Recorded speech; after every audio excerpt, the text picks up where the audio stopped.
So before we go into culling photos from an event, I'd like to show you about the software tool that I use for culling and editing my photos. It's called Picasa, and it's a free download from the internet. So you can just search download Picasa. It's available for Mac and Windows, and this is my preferred tool for editing photos. Now, I do realize that photographers may well have their own software tools. They may use Lightroom or something similar for their editing and culling process. But I'll take you through my preferred process and explain to you why I use Picasa. So let's open up Picasa right now. When I do that, you'll see a whole range of photos here. So simply what I've done is I've downloaded photos from my camera, put them onto the desktop, and then opened Picasa. It's then read in those photos, and I've called this album Photos for Editing and Culling. There's a number of features to Picasa which I quite like. The first one is the thumbnail view here, which I can scroll up and down on and look at all these photos. There's 884 photos in this particular album from this triathlon that we shot today. The second feature that I quite like is that when I double click, I see a larger item on the screen.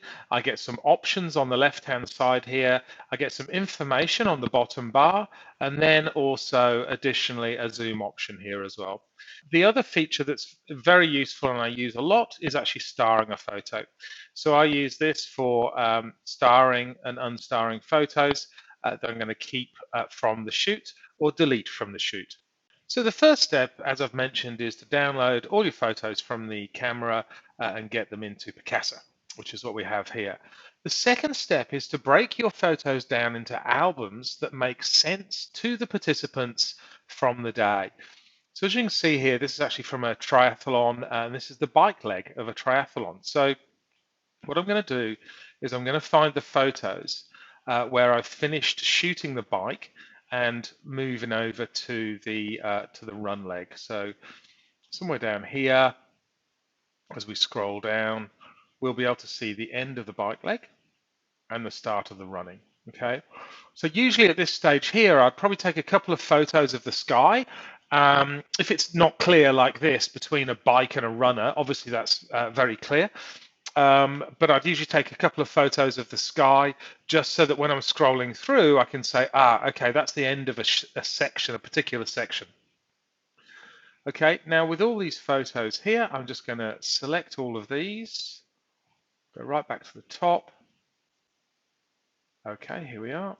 And then what I'm going to do is right click and I'm going to move to a new folder.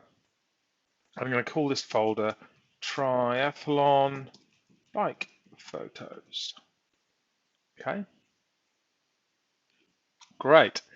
So that's done the first stage of culling out the bike photos. Second thing I'm going to do is look down here at all these photos and do exactly the same for these, break them out into their own album. Okay, so here we go. Okay, so in here, I'm going to right click again, move to a new folder, triathlon, run photos. It's really important to do this so that you get your photos into the right subcategories to start off with. It makes the editing a lot easier as we go through.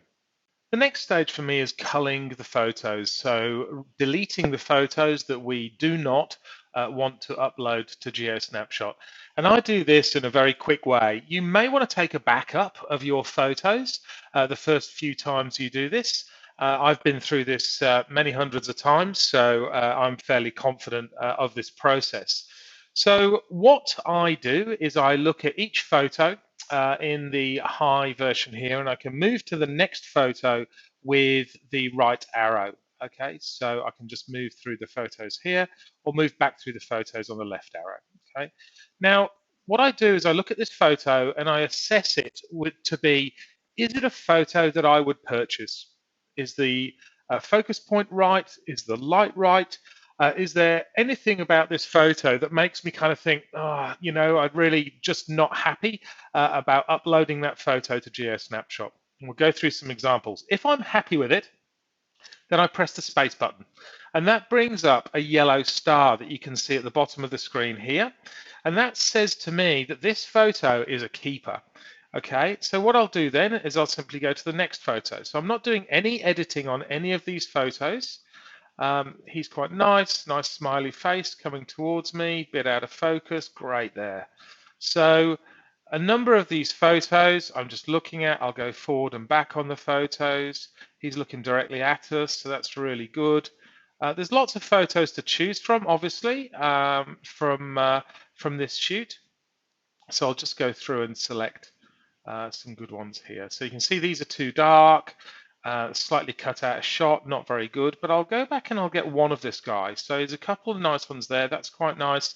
That's quite nice. And you can see I'm yellow starring the ones that I'm going to keep all the time. So just go forward and back on these using the right and left arrows. So here we go. This is a great shot of this guy here. Chosen a nice location here with not too much stuff in the background. Um, and you can see that these people now are responding to seeing the cameraman here. Now you can see this photo is a bit dark, okay? I'm not worried about that at this stage. That's going to be the next stage for me, is to go through and do a little bit of editing, perhaps to bring up some light on that. But I've starred the photo. It's a keeper for me, okay? Actually, what I might do is unstar that one and keep that one. It's actually a bit lighter still.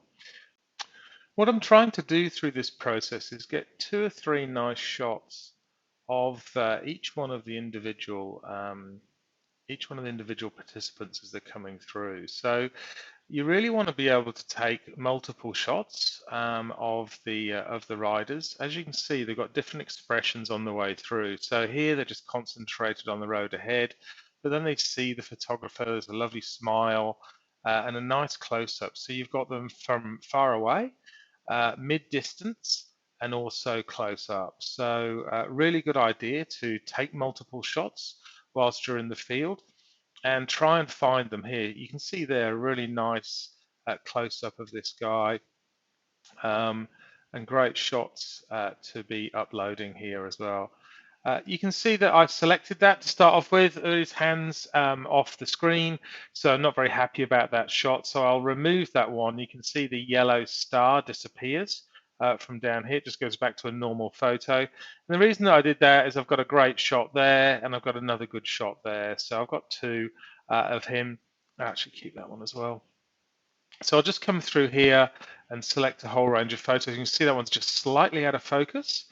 So I've selected this one instead, much better focus. But these lines in his glasses here looks really nice photo. So, so that's really cool. We'll just simply go through these photos now to the end, and I will then show you what the next stage of this is. So I've got to the end of my culling phase of the bike now. I've got to the last photo in my demo photos that I'm showing you here. So I'm going to click back to library at the top, okay? And you can see here's all my photos and here's the ones that are starred in here. So basically those are my keepers. I don't want the ones that are not starred, okay? So what I'm going to do is come up to edit, and then I'm going to do select starred, okay? Now those are the ones I want to keep. So we don't want to delete those. What I'm going to do is I'm going to invert selection and I'm going to press the delete key, which is going to delete every photo that is not starred. Okay, now as I say, you may want to take a backup of your photos before you do this, but I'm simply going to hit delete and it's going to delete all of those photos. What we want to do now is go through the editing process. Now, the editing process for me should be the shortest possible time for all of these photos. I want to spend as little time possible editing these photos. And there's a number of reasons for that. One, the fun for me is in going out into the field and actually shooting the photos themselves. The second one is I want to upload these photos as soon as possible because these participants want the photos literally as soon as they step over the finish line. Now, that's not quite possible, but they want them as soon as practically possible to get hold of and share on social media. So I minimize my editing time as much as possible. This minimization of the editing time starts well before I've even pushed the shutter button of the camera. It actually starts with everything that we talk about in taking photos that sell, which is in a separate video. But it's well worth reviewing that so that you pick the right location, you get the lighting right, and you set up your camera in the right way so that the photos that you do take can have minimal editing on them. So all I'm going to do now is go through all of these photos and just do the minimum amount of editing that I possibly can on Picasa. The options for me for editing are crop, straighten, and really fill light are the main editing items that I use when going through these photos. So I'll very quickly take you through the editing process now. So the first thing I'm going to do here is unstar all of these photos because I may want to remove some photos that I'm not happy with during the editing process later. So firstly, I'll go up to Edit and then select All, and then I go down to the little yellow star at the bottom and then click it, and it removes the star on all of these photos. Now I simply go into each one and I go through and see whether any need to be edited. So quite happy with a lot of these. It's absolutely fine. I might put a little bit more light into this one here. And when I've done that, I simply do Control S on the keyboard, which is a shortcut for saving that file. So it saves the actual photo with those alterations made to it. So perhaps a little bit more light in this guy here. Literally just bring that up. As I said, Picasa is quite a simple editing tool. It's not, bringing light into the shadows or anything like that. I'm really doing this as a final touch-up for the photos and spending the minimal time on them that I absolutely possibly can. So you can see here with this particular photo, it will benefit from a bit of light being put into it. So I just pull the slider on the fill light up a little bit, and that's pretty good now. And I'll show you an example of how we can use the rest of the tools. So for example, let's find a photo here. The cropping tool. So if I wanted to crop this photo, and I wouldn't necessarily with this photo, but if I wanted to crop this photo, I could do so using the crop tool and have a nice crop. Again, I could save that if I wanted to, or if something wasn't as straight as I wanted it to be, I could actually straighten it on screen here as well using some of these Picasa tools. There are other tools up here. I'd recommend, as I said earlier on, doing the absolute minimum editing possible for your photos. It'll help your enjoyment of the day. If you're not editing them right, it is important that you get your photos as correct as possible in the camera, and it also hugely benefits sales and the participants to get your photos uploaded as soon as possible. So I'll continue this culling process now, the editing process rather, for these bike photos and restart the video later. So we've now gone through the culling and editing process of all of the photos for the triathlon bike, and what's left to do now is to just check the size of these photos, that they're appropriate for upload to GeoSnapshot. So I'll simply right click on one of the photos and do show in Finder, and this will bring me up a list of all the photos and their relevant sizes, which I can see here. Great, so they're between 2 and 4 megabytes, pretty much all of them, which is the perfect size to be uploading to GeoSnapshot. It provides participants that are going to purchase a photo with a great quality photo and is a fairly quick upload size. If you find your photos are of a larger size than 2 to 4 megabytes, you can simply go in and reduce the size in Picasa by going to Export Picture to Folder, and you can change, you can resize the pictures here as well. You should not ever add a watermark to the photos. The reason for that is that people are purchasing these photos for their own personal use. They may want to print them out, and obviously having your watermark on those photos is going to diminish from that process. So please upload 2 to 4 megabyte files. No watermark, and you can see the next video, which is about uploading your photos to GeoSnapshot.